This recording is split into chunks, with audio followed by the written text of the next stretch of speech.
Se déplacer sur le pavé et dans les côtes du Vieux-Québec représente tout un défi quand on doit circuler en fauteuil roulant. Marie-Hélène Veilleux en sait quelque chose. Elle se promène régulièrement dans le secteur. Les plaines d'Abraham, c'est sûr que je suis en forme, là. J'adore ça, le Château Frontenac. Je prends souvent le bateau. Le Vieux-Port de Québec. Bon, OK, le pavé, on fait des cascades un peu, mais j'adore Québec, je trouve ça beau. Un de ses endroits favoris, c'est le jardin Jeanne d'Arc, derrière le Concorde.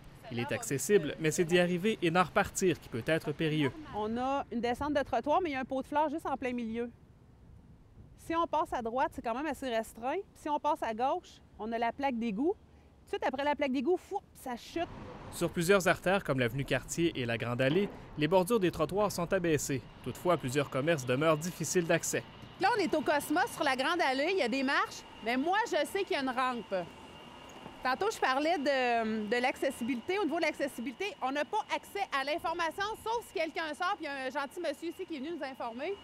Donc, on pourrait peut-être conseiller à l'établissement de mettre une pancarte quelconque pour nous avertir que oui, il y a possibilité de rentrer dans le restaurant. Jean Côté a voyagé plusieurs fois à l'étranger. À Boston, New York et en Floride, il affirme que les commerces sont beaucoup plus accessibles. Ici, sur la rue Cartier, là, il y a beaucoup de petits commerces qui ont juste une ou deux marches, que ça pourrait être adapté quand même assez rapidement, facilement, sans coût onéreux. La clientèle touristique à mobilité réduite augmente à Québec. Elle provient entre autres des croisières. Le nombre de croisiéristes qui visitent la capitale grimpe de 20 par année depuis 2002.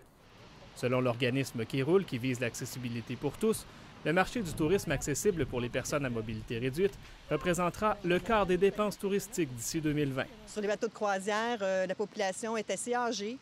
Et sur un bateau, il y a environ une trentaine de cabines accessibles. Alors, ce sont tous des gens qui arrivent sur le quai à Québec et qui ont besoin de transport. Ils veulent être intégrés aux visites guidées qui sont offertes à Québec. Plusieurs autobus touristiques possèdent des espaces réservés pour les fauteuils roulants. Certains musées et hôtels ont aussi fait des rénovations au cours des derniers mois. On va baisser un petit peu le lit, parce qu'il est un petit peu trop haut. À l'hôtel Hilton, des employés modifient le lit d'une des chambres adaptées. Plusieurs aménagements ont été faits. C'est la hauteur des prises électriques, des interrupteurs. C'est la douche où tu peux entrer dans la douche directement avec une chaise. Tu as des barres d'attache. Tu as des systèmes au niveau des systèmes d'incendie qui permettent de détecter non seulement au son, mais au visuel. Le Musée national des beaux-arts forme aussi son personnel. L'employé se met vraiment dans la peau de la personne. À titre d'exemple, l'employé va se promener en fauteuil roulant dans le musée pour voir les obstacles. Les jardins de l'Hôtel de Ville viennent aussi d'être reconstruits. Pourtant, l'accessibilité laisse à désirer. Je sais pas si tu me vois aller, là, mais je suis pas à l'équerre du tout. Marie-Hélène Veilleux est surtout déçue de ne pas pouvoir approcher la nouvelle horloge du Jura que le maire Labaume considère comme un des principaux attraits touristiques de Québec. Je peux pas m'approcher plus. Ça a l'air super beau. Et voilà, c'est notre réalité.